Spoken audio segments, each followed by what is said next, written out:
Hi, welcome to Barcart Bookshelf, a video series about books and the drinks they inspire. My name is Elias, and today we're talking about The Year of the Witching by Alexis Henderson.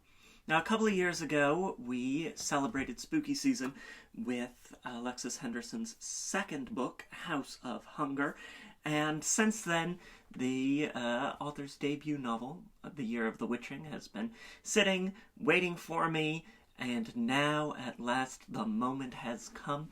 It's a really a nice one to read this year because we're about 6 months past when I talked about The Woods All Black by Lee Mandello, and these are they're very different books, but they're both sort of religious horror novels, and novels that think, well, I guess The Woods All Black is a novella, but you take my meaning, of course, because you're viewers and thinkers of taste and distinction.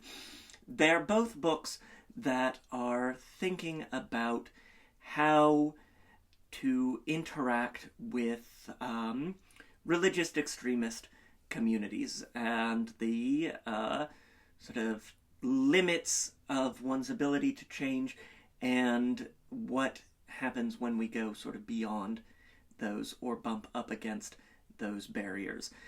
This is a sort of dark fantasy horror set in a puritanical community. If you're familiar with the film The Witch, it's got some of those vibes where a prophet, who is the priest of the father, watches over his flock, and they are under the threat of the Darkwood, this sort of mysterious realm of the mother. And it's a deeply misogynist sort of society here, as we might expect when the father, the male figure, is the root of all good and all burning, destructive purity, and the mother is the patroness, the matron of the wicked witches who live in the woods.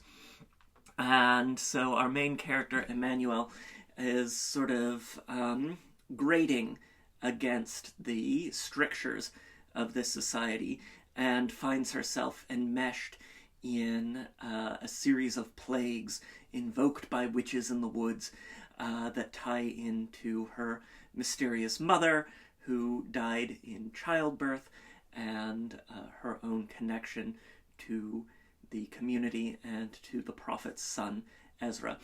It's very fast-paced, it's very evocative in the same way that House of Hunger was.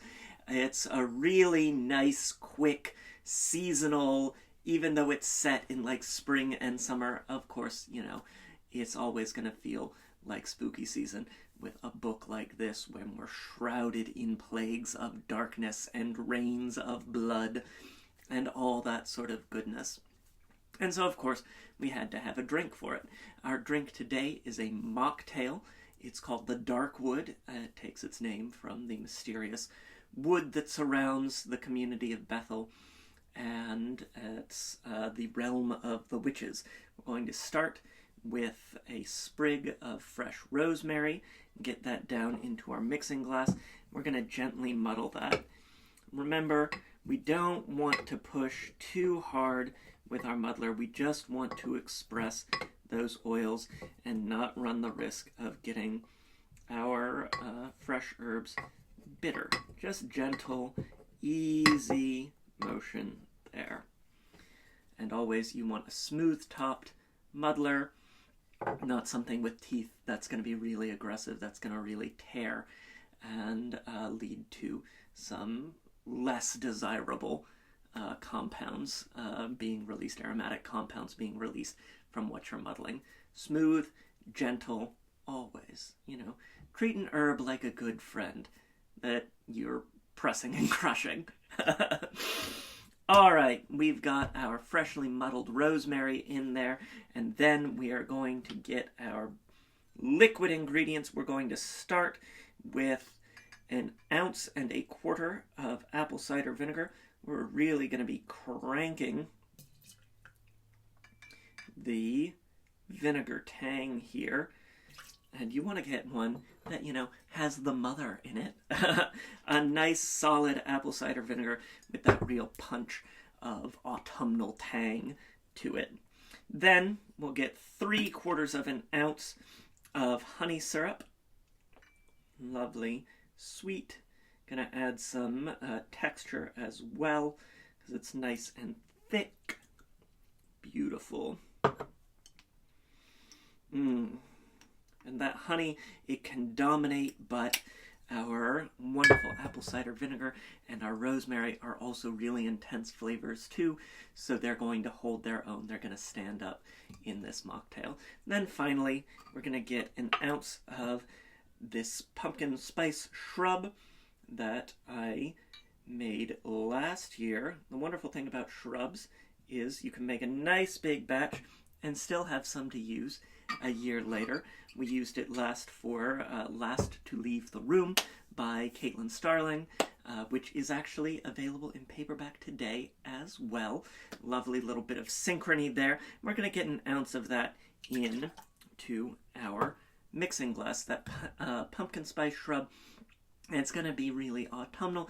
It's got cinnamon, ginger, more apple cider vinegar, but tempered by fresh pumpkin and by a bit of sugar in there as well. I'm going to have a recipe for that in the description down below for you. And so we've got all of our liquid ingredients in here. We're feeling very fall. We're feeling very witchy. We're going to get our ice on down in there. And we're going to give this a solid stir. Just get everything in harmony. Get everything together. And the magic of these witches is not so potiony as sometimes witches are. It's really built on the intention and sigils that these witches can use, and the relationship that they have with blood sacrifice, with this divine figure of the mother. It's all a very heady, witchy brew in there, and just so much fun. Lovely. Get that nice and chilled down, and strain into an old-fashioned glass over a large ice cube. Beautiful. Perfect.